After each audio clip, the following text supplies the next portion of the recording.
What's going on, y'all? So we are back again for another episode review of Queen Sugar Season 7, Episode 9, Whisper to Us. Girl,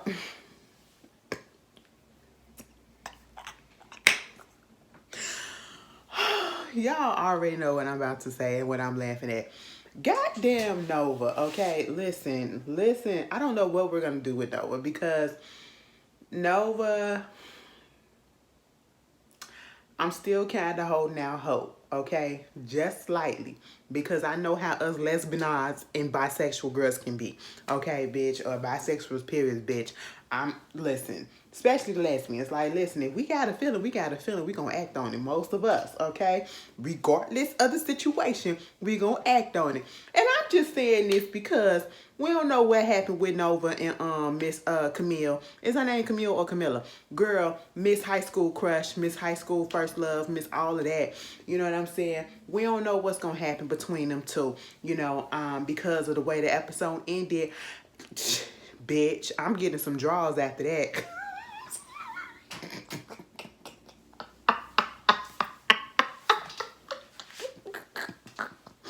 Okay. Let me stop. Okay. So, and it ain't even that much that deep up into that storyline because this whole episode, Nova and Miss Camille or whatever her name is, mama, they bitch, after Nova got that number, oh girl gave her the number. I mean, she was like, let me write my number down on your hand or whatever. Write your number down on my hand. She got Nova number, okay, and didn't put it in her phone. She put it on her hand. I said, we still walking around with pens like that and shit. I ain't never done that. You know what I'm saying? So hey, you old school. The fact that we call that shit old school now is just really blowing my mind, or I'm just the only one that's calling it old school. Because, people be like, put it in my phone. That ain't what they did. Next thing you know, we see them at the opening of this episode and they walking down, walking down. I said, what is happening? And I understand that they're catching up and everything. And, we find out a lot throughout the episode, their scenes basically is them regrouping, them catching up and, getting a feel for how things went when they were not together. We find out that, Nova is using her as her Camille or whatever her name is as a sounding board or whatever.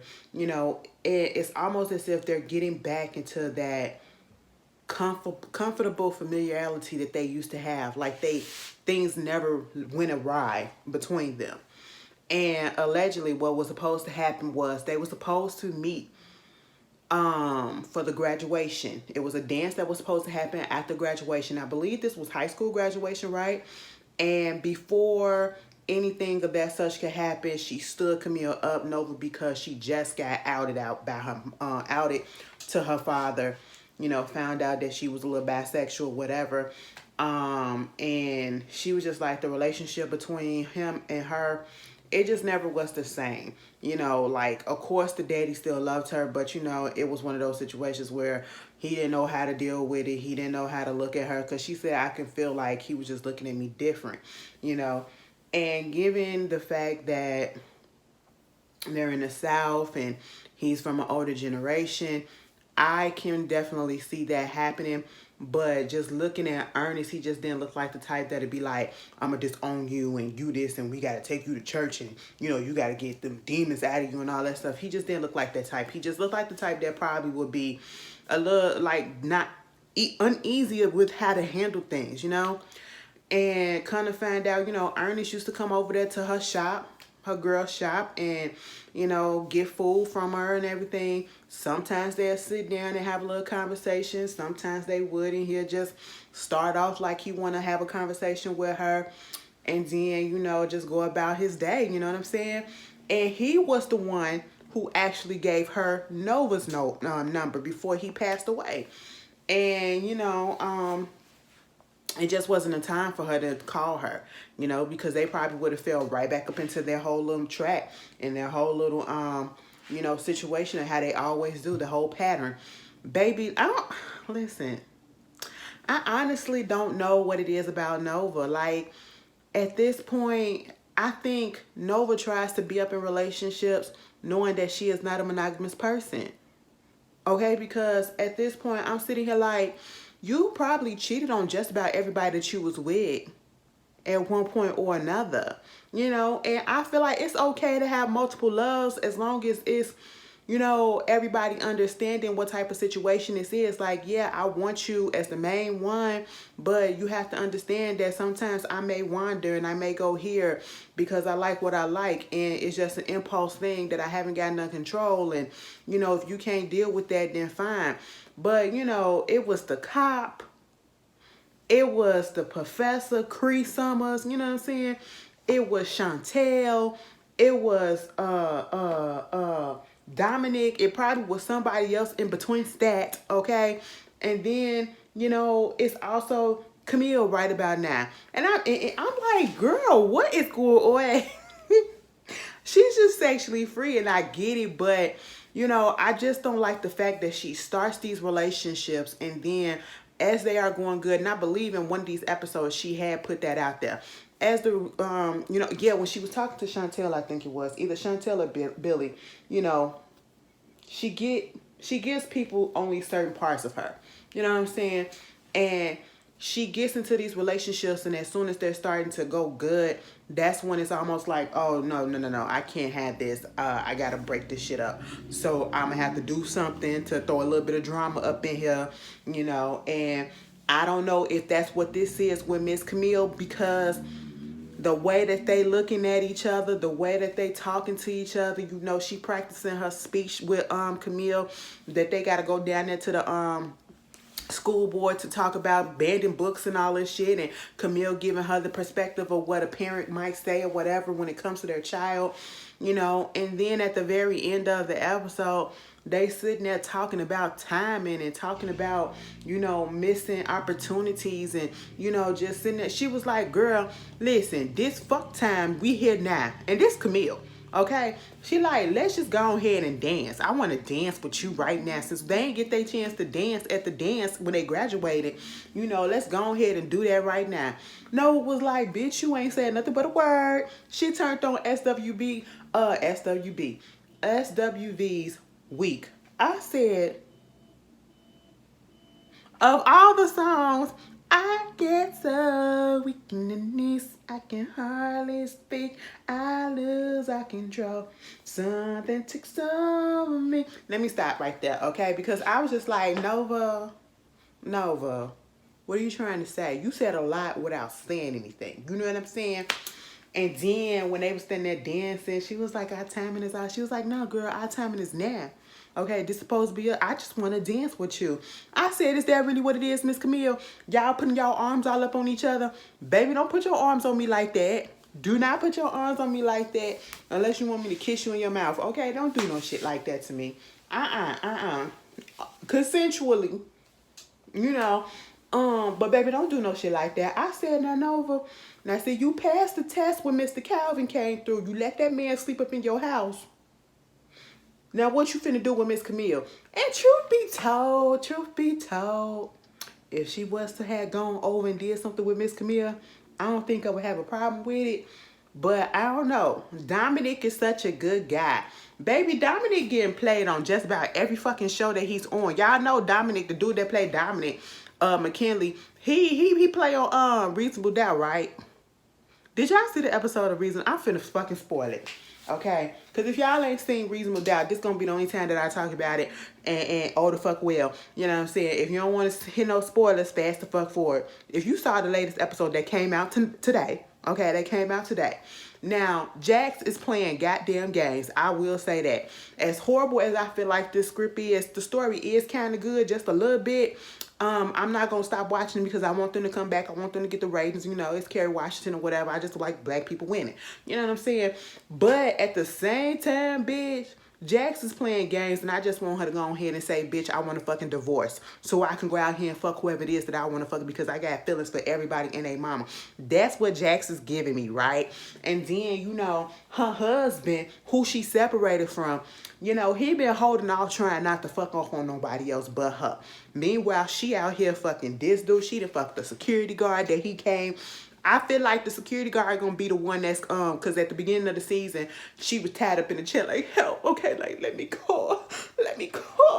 And I was like, girl, who is this? Who is this? Baby, I feel like it's the security guard that's doing that. Because all of a sudden now he all up in her shit, you know, keep on texting her. Remember when he came by the house and he kept on thinking like they was in a relationship or whatever, and she said, no, bro, we gotta hold this shit off, okay? It was just a one-time thing, you know? I said, you can't be giving your cootie up to everybody, Miss Jax. That's your problem. You just give it up, you know what I'm saying? And now he was just all up in her phone texting, we need to talk. I said, bitch, we need to talk. We ain't talked in a minute. Why are you texting me back to back? But then the whole situation with her ex or her soon-to-be ex, because I said, sir, she out here getting hers, you know what I'm saying? And she fucking off on Michael Ealy. Can I tell y'all a story? Or can I tell y'all honest to truth? I don't think Michael Ealy is cute like that. Like, he's not ugly, but he ain't as fine as people be making him out to be. And then he be trying to play hard and trying to play like a little, like he got a little thug in him or whatever in this season. I was like, girl, I don't see it. You're not Ricky from Barbershop no more. You don't give me those teeth no more. But yeah, she up there fucking off on him. And I said, sir, you might as well go ahead and fuck off on somebody else. And then he gonna fuck off on the bitch that was fucking off on his friends. That's a fucking pass around. And she cool with the Jack's friend. And she fucking her husband too. I said, really, of all the fucking bird bitches, I said, you can go ahead and do what you want to do. I wouldn't mind because Jack's out here doing her shit. But you gonna fuck that bitch. You gonna fuck that bitch. What is because the pussy was easily ready like that? Nah, I don't like that. I don't like that. Bitch, fuck that. I just wanted to say that. Anyway, moving off on that, what was I saying? I said, Nova girl, we got to get this shit together. I will say this. Moving on in continuation with Nova's little storyline, we go into Vi's storyline in Hollywood. Now, see, they are just like the aunties and the uncle of the show. For real, for real. That auntie and uncle that you go to for help. That auntie and uncle that you go to just get a good meal. Just on your way from school or whatever. You know, that you waiting to get picked up from after you get out of school. You waiting for your mama to come pick you up or whatever because she's still at work. You know what I'm saying? That's the auntie and uncle that you go to. All right. They look like the favorite auntie. Like if mama say no, I'm going to call auntie and she going to say yes. So that's just what it is. You know what I'm saying? That's what Vi and Hollywood give off, right? And they're just such good energy people and such caring people. You know, they was on the phone talking to Joaquin and everything is going great with them. But, you know, Vi is getting, and I've always wondered this about people who become foster parents. And it took me a minute before I actually realized that, you know, because I never really looked into it. For some reason, when I heard foster parents or whatever, I always thought that they kept those kids. You know what I'm saying? And I had to understand that there's a difference between fostering kids and adopting kids. Adopting kids, those are the kids that permanently stay, right? Fostering kids are like temporary, you know, and I just don't know if I had such a deep love for kids and I just wanted them to be safe and, you know, it's a situation where I couldn't have my own or whatever. I don't know if I could be able to foster kids because some of these kids you get attached to, you know what I'm saying? Then you have to give them up because either their parents got their life together and they're going back to their parents or their mother or their father or, you know, a family member or they're getting adopted by somebody else. You know what I'm saying? Baby, Lord, I wouldn't want to get attached, okay? It's like, how can you foster kids and take care of kids and people without feeling some type of like, oh, and like for them? You know what I'm saying? You have to be an evil person to do some shit, a cold-hearted person to do some shit like that. And Vi's maternal instinct is coming back up. The Joaquin and Dante being there, woken that up again. Is that a word? Woken. Awoken. That is. Awakened. Awoken. Awakened. Okay, it woke that shit back up again. We just gonna leave it by that, okay? Girl, I just went through a whole goddamn grammar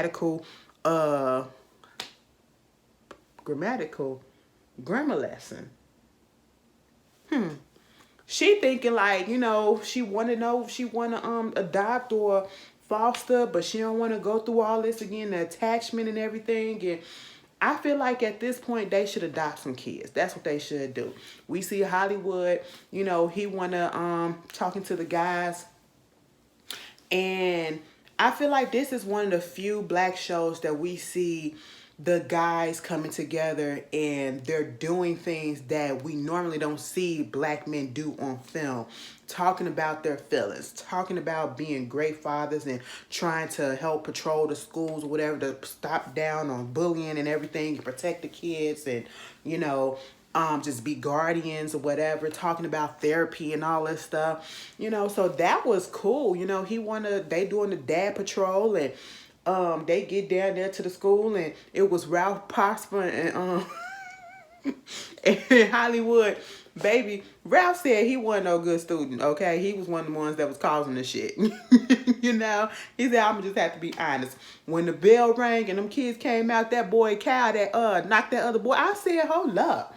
Hold up. You almost took his whole shoulder out for what? And Hollywood say, hold up, bro. Why you do that? You know what I'm saying? He was like, oh, I ain't see him. He said, now you know me and him, me, just as much as I see you right back now, you know we both know that you did that shit on purpose, okay? You don't have to do that, son. You know, and I mean, Hollywood broke that shit down to a way where it was simple enough for the boy to understand that, you know, you don't got to be out here bullying. You ain't got to be out here doing... And he did it without calling him a bully. You know what I'm saying? You ain't got to be out here hurting nobody or whatever. If you going through some stuff, you know, I'll be here if you need to talk and all that shit or whatever. And he wasn't even disrespectful to him. Hollywood wasn't disrespectful to him, and the boy wasn't disrespectful back. And I'm saying that for a reason, because he was a white boy, you know. And it's because I'm bringing that up because, you know, what wound up happening at the school board, Kyle was there with his father, and his father was the one that was causing all the ruckus, and, you know, the main one that was against them, you know, banning books. Well, or not banning books, but teaching about race, teaching about the fucking history, the real truth of the world, okay? Critical race theory. So they're at this board for the school talking about which literature that they're gonna ban, because, you know, Nova got in trouble the last week or two, you know, for talking about black people, talking about slavery, talking about the history of music, you know what I'm saying? And of course, we do live in this time where they are in the process of banning certain authors who talk about race, who talk about the history of things, you know what I'm saying? And, you know, who talks about other things that, you know, they feel as though the kids shouldn't be listening to or don't need to hear. And it's like, why are you so afraid to show the truth? And like the man said, we don't need nobody to tell our kids that they are racist or whatever. Okay, nobody is telling your children that they are racist by telling them that their ancestors or people that were here before, how the country came about. You're literally trying to rewrite the past. You're trying to block that stain in history because you know that it was wrong as hell. Because if you had no issue with it, and if you felt like it wasn't the wrong thing that your ancestors did, you wouldn't be trying so hard to take that out and to block it out as if it never happened. Baby, it's here. And as long as Google is here, as long as the library is here, as long as all these other avenues outside of school is here, we will know. And these kids will know the fucking truth as well. Because a lot of the shit that I know now, I did not learn in school. You know, I learned that on my own. I learned it on my own, you know, because the textbooks that they had didn't put a whole bunch of stuff in there. You know what I'm saying? I learned a lot about Egypt and the black folks and the pharaohs and the many empires, the powerful empires of Africa and everything from looking at shit on my own. Okay? You know what I'm saying? If these kids really want to know, they will know. And as much as you try to resist and you're putting up that fight, that's probably going to pique their curiosity to try to understand exactly why is it that my parents don't want me to learn this. So Nova tried to get up there and say her little piece, and this motherfucker kept on interrupting.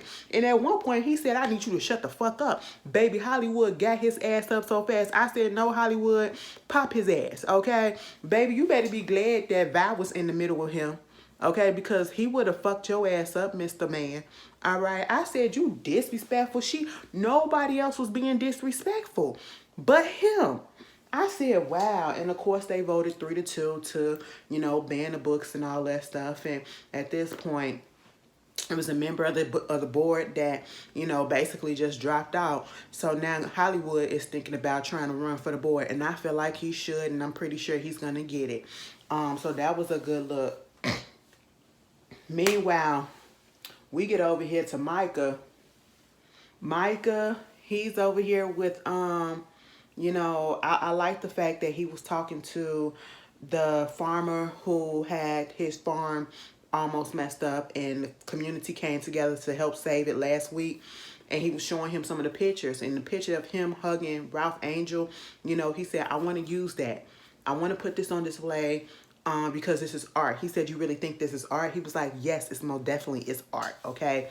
And he was like, shoot, y'all came together so quick to help me out and save my ass. Go ahead and use it. I don't care, because Micah at this point, he's not even looking at things for himself, like a monetary thing for himself, a gain for himself. Because he said once he sells this, he's giving all the money to the co-op, to the farmers or whatever, which is good. You know what I'm saying? And I feel like this is what he been wanting to do, but he also is trying to redeem himself for what he did with that NFT, which is understandable. And I say it's the first step. I mean, well, it's the second step, because the first step was what he did last week when he left that message on Charlie's borderline phone.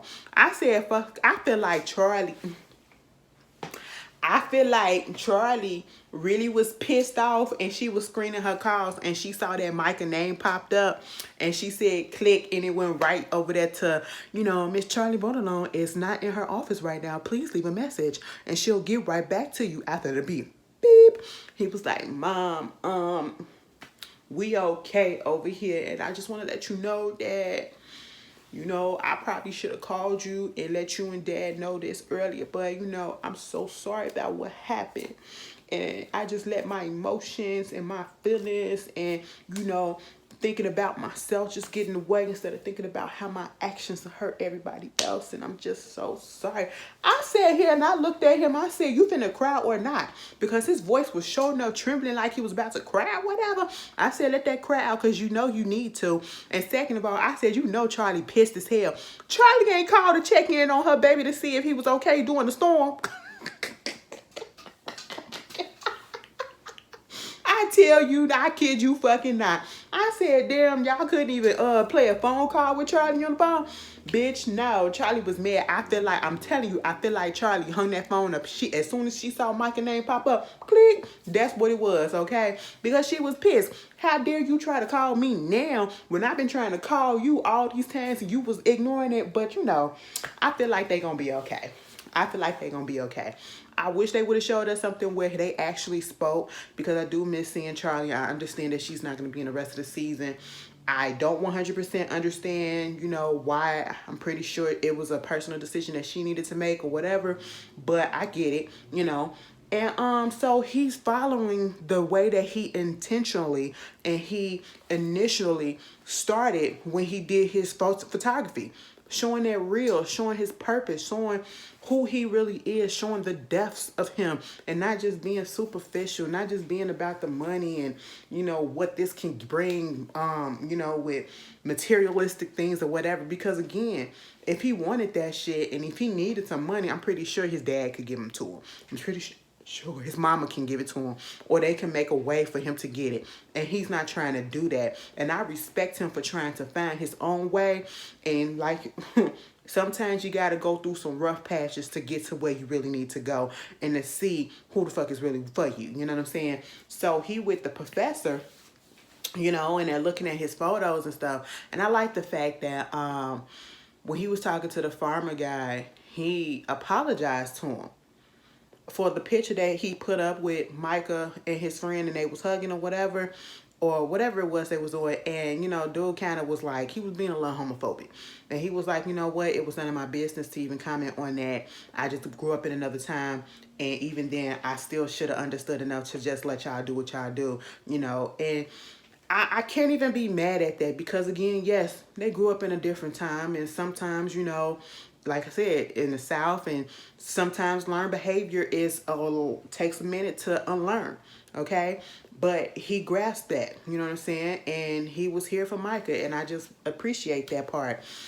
Because sometimes it take older people, especially, a little while longer to get there than it took him, you know. But Michael was talking to his professor about, putting all this stuff on display, and the professor liked the work that he was doing, his photography, and then here comes Zane. Oh yeah, this is good. This is good. You gonna sell this? Okay. So what I was thinking is we could do this, and he was like, "What the fuck are you doing here?" He said, "Come on, bro." And I'm so glad Micah. It took one incident for Micah to realize that everybody is not on your side, okay? And everybody is not for you. Everybody is not going to be here for you, and they may look like it, but they're basically just trying to play you and trying to use you so that they can get a leg up, okay? And that's literally what Zane was doing, using him, because Micah said, bitch, he was like, all this shit that you're doing or whatever, because the professor said something about finding your purpose or whatever, and then Zane said, oh, that shit cheesy. And then Micah said, well, bitch, if this the route that I want to go and you want to think that it's cheesy, then bitch, that's just what I am, okay? Because I'm looking at your ass and you just showed me every fucking thing that I don't want to be, okay? So you can out of here. Baby, we found the fuck out that his company got bankrupt and failed. Not bankrupt, but it just crashed. It fumbled, okay? And it wasn't, obviously, it really wasn't doing much for it to plummet as quickly as it did after Micah left, okay? Micah gave them the biggest thing of their life with that stupid NFT, and they couldn't even recover from it because they ain't had nothing else, because nobody else wanted to deal with anybody else, obviously, outside of that, besides Micah. They didn't want to deal with nobody else besides Micah, you know what I'm saying? So, hey, it is what it is. You ain't got your golden fish, so therefore, boo-boo, your company ain't shit. And that's what the professor was trying to show. And I love the fact that Micah got everybody together and was like, he wanted to do his own collective so that pure artistry can come through and it can be accepting of everybody. You know what I'm saying? And I was just like, oh, I just need him and Kiki to go ahead and get back together. Okay, like, for real, Kiki just looks so much more mature than him. I don't know, like, she looked like a grown woman. You know what I'm saying? Like, she came into her maturity way more than he did, or quicker than he did. You know what I'm saying? They say women mature faster than men. I don't know if that's what it was or not. I don't know. But she's, I want them to get back together. At least kiss before the season is over with. Well, we got like 4 more episodes or whatever. Oh my God. Meanwhile, Darla and Ralph, they was having a little conversation about this whole Chase situation and what happened. And he was like, you got that man to pay some money. She said, no, bitch, he ain't paying me money. He paying money to the co-op, okay, to the farmers. That's what he's doing. There was a conversation and subject about telling Blue, because at one point Ralph said he really wasn't comfortable with the fact that, Chase is out there in DC and Blue is out there in DC. It was like, but we need to go ahead and tell him. And Darla was like, no, we ain't gonna tell him yet. I'm just like, but what if he find out? Darla was like, we're not gonna tell him. I said, ooh, Darla been raising her voice a little bit. Y'all notice that. Go back in the season. She been raising her voice a lot this season. I'm sitting here like, Darla said, bitch, I ain't taking no shit, okay? So he was like, whoa, okay, I hear what you're saying. Meanwhile, they going down there to the mill trying to check everything out, and they trying to repair things so that they can get the mill up and running just in case they need to, whatever, and while they was down there, somebody was giving out some parts. Okay, these parts were coming from old mills or whatever that people were selling. Come to find out, one of those parts is actually from Sam Landry. Landry is out here selling motherfuckers parts or whatever, and it came to the fact that Ralph and Darla had to go out there to the Landry place to see what was going on. And they got, like, buildings, I guess it was like construction and all this other shit that was going on. And it's like, what the hell? Some shit that they not aware of. So they taking pictures and they telling Biden some shit is going on. We got to keep an eye on what's happening. And then come to find out, it's on Betty's land. Okay, I know people kept on thinking that Parker is really Vi's daughter. No, that's Betty's daughter. And, oh, excuse me, did I just snort a little bit? Probably did. That's Betty's daughter. Betty's was Vi's friend. We have yet to see Betty, and Betty, Vi was like, they not even supposed to be on Betty's land. okay? I'm pretty sure she wouldn't have no dealings in this, okay? And she was like, I need to get in contact with Betty and to see what's going on, you know? So at this point, we don't even know if Betty's still goddamn alive, all right? Or if Sam did something and tricked her out of her goddamn land. He just that conniving. Probably used the daughter to do it. Look what she did. Turned light. What? Okay? You know what I'm saying? I won't put shit past Sam at all. Or Parker. Meanwhile, what else was going on? Girl. Bitch. I was about to say something. Oh yeah. Darla had Nova come up there to the meal, and they had a much needed talk, and I feel as though I like where this went. I'm the type of person, like, once you hurt me, fuck that shit. But I'm looking at certain things, and it's like, you know, sometimes we can't just be so closed off to people like that. We can't just, you know, depending on certain things, you know what I'm saying? Because that was very big of Darla, and I feel like because of the whole situation that went down with Chase, you know, that gave her that courage, and that gave her that that she needed to get that monkey off her back, you know what I'm saying? And she told Nova, like, yeah, I wasn't ready for you to put my story out there, but you put my story out there, and it helped get some of that shit off. But see, you put it out there without me giving you permission to do so, and without me being able to do it myself. But at this point in time, I see what the purpose was, and I see what it is that you're trying to do. I didn't see it then, but I see it now, and I'm here for it, you know, and I'm okay with it. So if you want to do your movie, go ahead and do your movie. Bitch, Darla, you better than me. Darla said, bitch, I'm healing, okay? You know, at one point, Ralph had went over there talking to Hollywood, and he even asked Hollywood, what do you think about therapy? Because, you know, he said every time I think about Darla or that motherfucker, he can't stop thinking about what Chase did to Darla, you know? And, you know, Hollywood started bringing up the whole situation with Jimmy Dale. And he was like, you know, sometimes you just got to let some things go. Bitch, me and Ralph said, let that shit go. For what, bitch? What?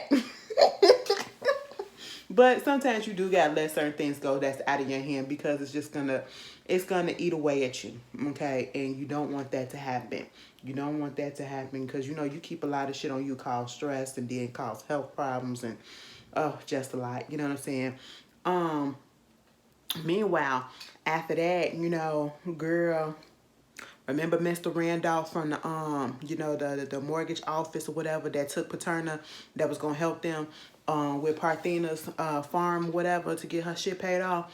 Girl, he got fired because he was trying to report Mr. Miller, who was up there giving passes to people. One of those people that he was giving passes to, bitch, was Sam Landry. Come the fuck to find out, Landry is in debt, bitch. Landry needed a fuck. He ain't paid his his farm off in 18 months. They giving him waivers after waivers after waivers, when you got other black farmers and other farmers general that can't pay their shit. But this big ass motherfucker over here, he up here getting passes after passes because Miller keep doing it because they bribing him or whatever. I said, oh, so that's what we're doing? I said, is Mr. Landry broke or something? What's going on? It was like them big companies, they be the main one to be up in the most debt. I said, I kid you not, I knew that shit. I said, oh, so this what we doing, huh? What's going on, Mr. Landry? What's going on? You ain't got that money. That's why you was trying to get that highway or that supermarket or whatever the fuck it was up in there so bad. That's what it is, because your ass broke as shit probably. Anyway, that was Queen Sugar. You guys tell me how y'all felt about this episode. I can't believe we only got a few more episodes left. Wow. This shit probably going to be over probably by the first week of December. Anyway, you guys tell me how you feel, and I'll see you guys later. Peace.